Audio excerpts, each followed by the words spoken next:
you teach Zeus any new tricks this break? I haven't been teaching him any tricks, but he's been in training, so he's really good at his stay, at his lay down. So what I do, I tell him sit, I tell him down, he'll lay down, I tell him to stay, then I can do whatever. And then when I say he's good, he'll run up to me, sit down, and wait for a treat. So that's what we're working on right now, just perfecting that skill. We're talking dog? Yeah, my dog. I hope so. Yeah, getting it right. Just how rejuvenating is that to just have some time to do life here over the last week and then come back with some pop? Yeah, really rejuvenating. Of course, me and Zay, we're super lucky and super fortunate that we're close to home and we're able to go home and see our family a lot. But just being home and where I grew up, around the same areas, being down there with my friends, it was super rejuvenating. What was it like coming back? I mean, you see these guys every single day, and then you guys go your separate ways for a stretch of time. What was it like seeing everybody back today? Yeah, it was dope. It was good to see everybody. Of course, like we're friends. At the end of the day, we're friends. We're friends more than teammates. So seeing the guys, we catch up on what happened over the break, and we joke around, we laugh. So it's just really good to see everybody again. You still got 2 months basically of basketball left for the playoffs, but is it different post All-Star? You start kind of looking at the standings, possible matchups, or is it just you still one game at a time? Honestly, I'm just looking forward to the Jazz game, and I think everybody in the building will say the same thing, that we're just looking at this next game. Cool. I ask Dub this. You guys, last 2 years, played a bunch of close games. Not very many close games this year. Is that a concern going into the playoffs that you haven't really had a bunch of tests in clutch situations? I wouldn't say it's a concern, because I think regardless of the outcome of the game, if it's win-loss, lose by 30, win by 30, there's lessons that you learn throughout every game. I wouldn't say it's a concern that we're just like, dang, we need to get in closer games or anything like that. So I think that no matter what the outcome of the game is, as long as we're learning and getting better at the things that we need to work on, I think that we'll continue to get better as a team. He also just told us a funny story about having no idea who Mark Daigneault was, even after he interacted with him when he first got here in the pre-draft workout. Yeah. Did you have any concept of Mark Daigneault before? So I had no idea who Mark was, and kind of when I was going through pre-draft, I was just being nice to everybody in the building. So I was trying to be cool with everybody, ask everybody how they're doing. And we were fixing to start our pre-draft workout, and there's just a guy sitting in shorts on the far seats over there, and I'm shooting on the middle basket. He's just sitting there looking at me the whole time. So I start talking to him, then we sit next to each other, we start having a conversation. The whole time I didn't know who he was. And then after I got drafted here, I realized he was the head coach, and me and him will talk about it and we laugh about it now, but at the time I had no idea who he was. How many shots you hit? That day, pre-draft workout, I probably had one of my worst pre-draft workouts. But it worked out. They loved all the other stuff that I brought, and it worked out. Is it, in some ways, is that a good thing that you just making a relationship with a guy not knowing, there was no sort of pressure on, oh, this is the coach kind of thing? Yeah, but I think at the end of the day, for me, no matter who it is, if it's Mark or whoever it is in the building, I'm going to have the same relationship with everybody. I'm going to treat everybody the way they should be treated, with respect. So no matter who it was, if it was Dub or Shay, no matter who it was, if over there I was going to have a conversation with them and just be a cordial human. Anybody else? I don't want to be offensive, but it strikes me as odd to come to a pre-draft workout at an NBA team and not know who the head coach is when you walk in. Why wouldn't you just look it up? Just see. So that probably would have been a better thing for me. But I mean, in pre-draft, you have so many workouts. It's hard. And me personally, I'm terrible with names. And you have so many workouts. I think I had 15, 16 workouts where I was traveling, working out, traveling the same day, have a workout the next day. It's just hard to do it in pre-draft. Yeah. Thank you, Jay. Thanks, too. See the rest of y'all there. Thanks, you too. Just the whole weekend in perspective, just everything you experienced. What did you think about it? It was very fun. I had a very fun time. I wish the game could have lasted a little longer, but other than that, I had a lot of fun. Even playing in the game was a surreal experience. So I really enjoyed the weekend. I know my family did. And now it's over. Back to work and preparing for the Jazz. I mean, just thoughts on heading out to Salt Lake City in this matchup. Well, I'm excited. I'm going to go play my brother for the first time this year, so that's a pretty cool way to to start All-Star break. So I think that automatically gives me a little more juice. Appreciate you. You guys gonna interview Jay Will too or no? Jay Will have an interview today? We can bring him over. Yeah, I would love that. Yeah, so I'm excited. That adds a lot of like fire and a lot of fun to the first game. But yeah, like you said, back to work. The weekend's over. We've already been in the gym a little bit. It was cool because we had a practice today, which is like rare. So I'm excited. How much have you and Cody kind of talked about tomorrow? Well, I just found out we were playing him a day and a half ago, so probably not a lot. But it's good because I think he was hurt too, so it's good that he's healthy. And yeah, my family's gonna have like another really cool moment right after All-Star. So You just found out he was playing, or that the Jazz and Thunder was playing? yeah, the Jazz and Thunder So are playing. you don't pay attention to the schedule. No, when we do film, that's when I find out who we're playing. Really? Yeah, I don't like to look ahead. I feel like if you look ahead with 45, 50, 82 games left, it just makes the season seem like it's super long. So I try to just focus on whatever the day brings instead of trying to figure out what 3 or 4 days down the line is. You think everybody's like that? You always hear the one game mentality, but what you're saying is what you live by. Yeah, I just found that it works for me more than anything. It's just one of those things where it gives me one less thing to worry about in our season, and I don't know. It just helps me kind of focus on like what I'm doing as a player, rather than looking 4 or 5 games down the hole. Did you consider making an exception for your brother's team, though? No. Like when the schedule came out, here's when we play the Jazz. My parents did more than me. I think they're in our division, so I was like, I'm probably going to play them 4 times down the line somewhere. So we played them like a couple times in the Cup. So yeah, I really don't. Honestly, when the schedule comes out, I ask people not to send it to me. Really? Yeah, I just need to know when the first game is. Because you look at 82 games down the road, and it's like we're obviously going to play after. It's a lot of games. So I just try and like focus on whatever is coming up. What did you guys kind of focus on today? Just getting up and down, getting rhythm together. What was the focus today? All of those things. Trying to just touch a basketball again for some of us, and this is like the first time that we've been healthy, so there's a lot of like moving parts, and so it's good that we had a practice to kind of like figure stuff out. Guys came in yesterday and worked out. Yeah, so we definitely didn't take this one for granted. Like I said, just us being healthy is something we have missed, and something that's going to take time to kind of build. And I don't want to say it's like restarting team chemistry, but it is kind of starting from the ground up, because I don't even think Chet and Hart have really played together for like a good amount yet. AC is going to be back too, I think. So just trying to get everybody involved and figure out what works and what doesn't. You talk about how Chet and J-Dub work together, or Chet and Hart work together. How about J-Dub? How about you with those guys? Is it different for you with those two on the floor at the same time? Oh, yeah, for sure. Just from like a spacing standpoint. And it's not even a good or a bad thing. It's just like trying to figure out where everybody is. When you put 2 7-footers on the floor, you just have to figure out where they're comfortable at, where I'm going to be comfortable at, and just try and make their lives easy. They're super talented and smart, so it's not like having 2 talented 7-footers is not an issue. So we're just trying to figure out like where they are best on the floor together. And obviously we're figuring out different lineups too. Like they're not always going to be in the game together, so some of that is trying to figure out how to blend different situations. Is the post All-Star game different? I mean, you got 28 games. It's not like you can't say a stretch, I guess, but still you've had a break. Is this different just when you come back and play for an All-Star game? Resuming the season. Yeah, it just feels like this is the longest break you get outside of summer. So yeah, it is a little like different, I guess, as far as like wind.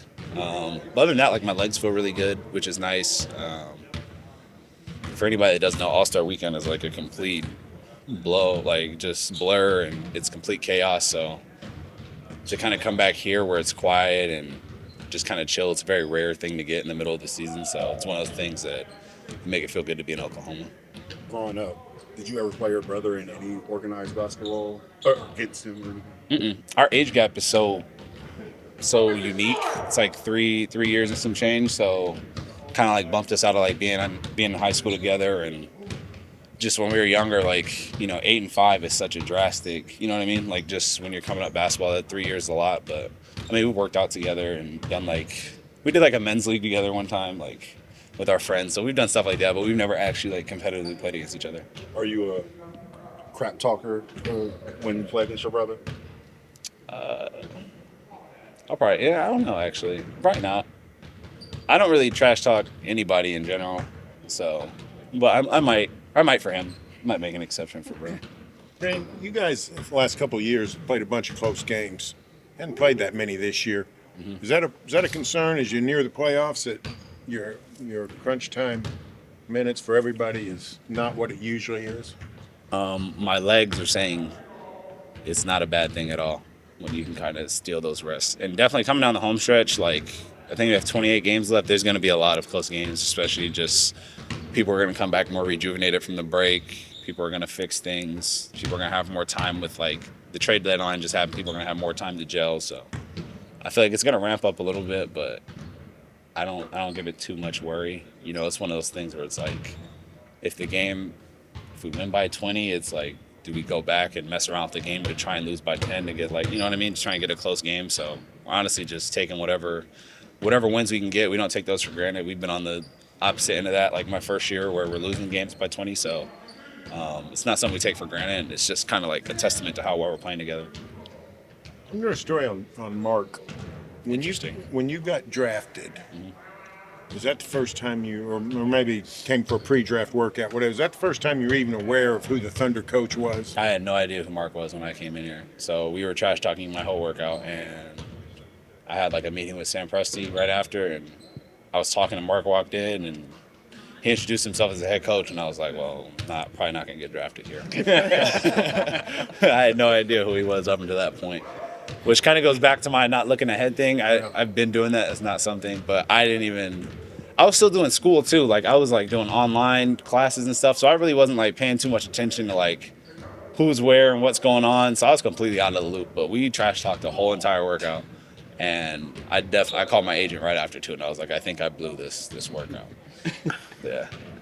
Back to you and Cody, seems like just luck has been able to make sure that you guys have been able to be there for some pretty big moments for each other. I mean, drafts, and I think you were there for state championship game that he won. We like happened to be in Phoenix.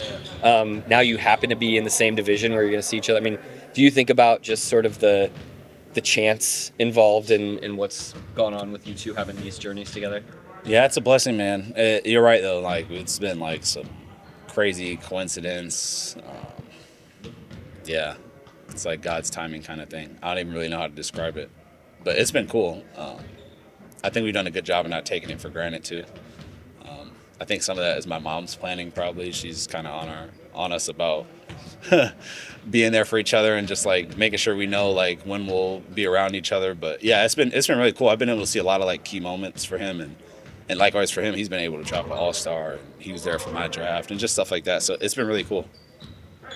Anybody else? Thanks, guys. Thanks, Deb.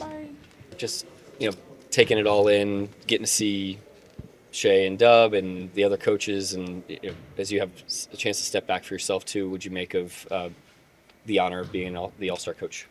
It was an honor. It was great to be out there with those two guys. It was great to share it with the staff. So, like I said, going into it and during it, it's an honor, something we don't take lightly. But now we're back. We had practice today, and we've got a game tomorrow. We got to get back on the road here.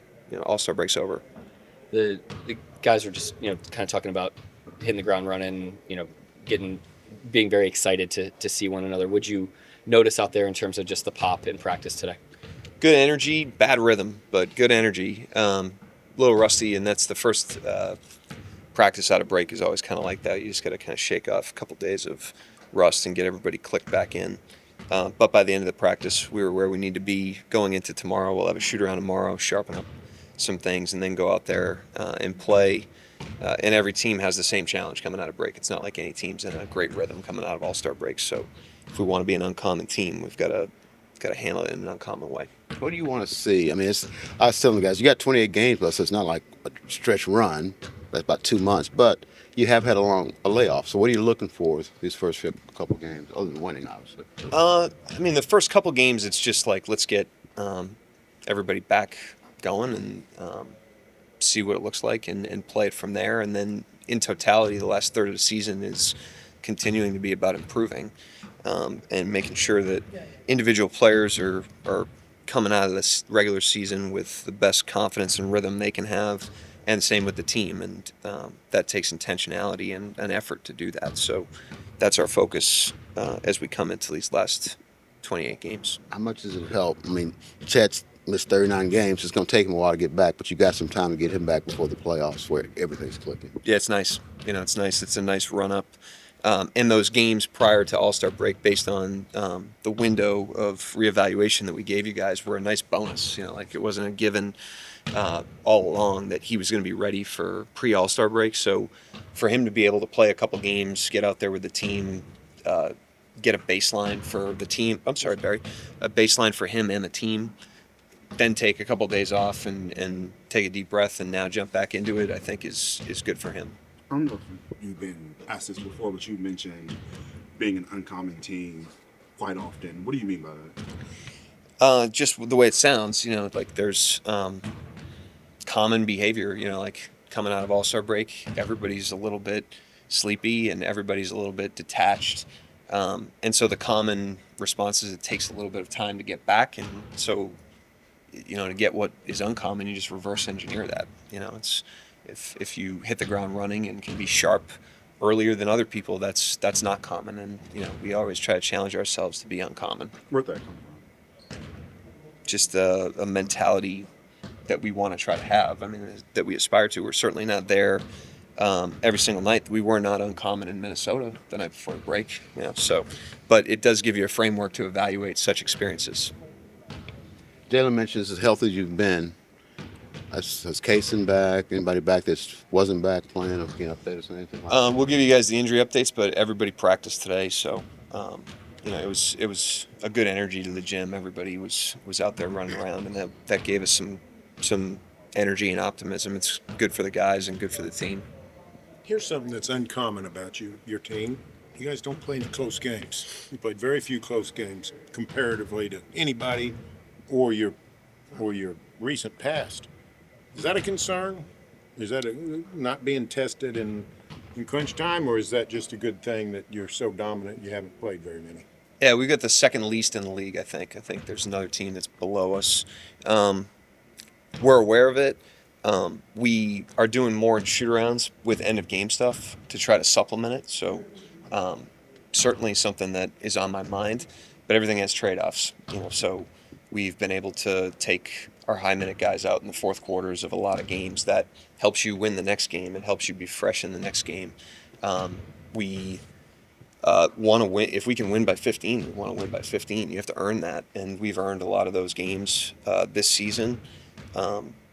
We've played close games in the past. I think a lot of the situations are recurring. So we've been exposed to every situation.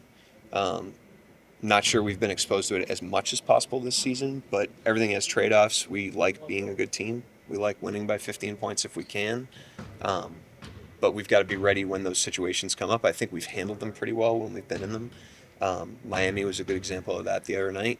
And as they come, we'll have more. As they come up, we'll be ready to handle them. But if we don't, we'll continue to supplement as much as we can in practice and in shoot-arounds like we've been doing. With the proliferation of three-point shots, we get more blowouts, big comebacks, all that stuff. Does that mean we're likely to have fewer close games for everybody in the league? The data wouldn't suggest that. The data would say that on average you play 38 clutch games a season. That's what it was last season, I think. Don't quote me on the 38, but it's ballpark 38, which is almost half of your games are within 5 points with 5 minutes to go. And that's the reason I know that stat is because we tell the team that at the beginning of the year, and we have certain fundamentals and certain situational things that we prepare for, knowing that we're going to be in a lot of those games and that we want to perform well in them. And so I get it. Like the scores can seem wide at times, but the data would suggest there's still a lot of close games in the NBA. We just haven't happened to be on that pace that we've been on in the past or that the rest of the team's on right now. Anybody else? Thank you, Coach. All right, Thanks, thanks. Coach.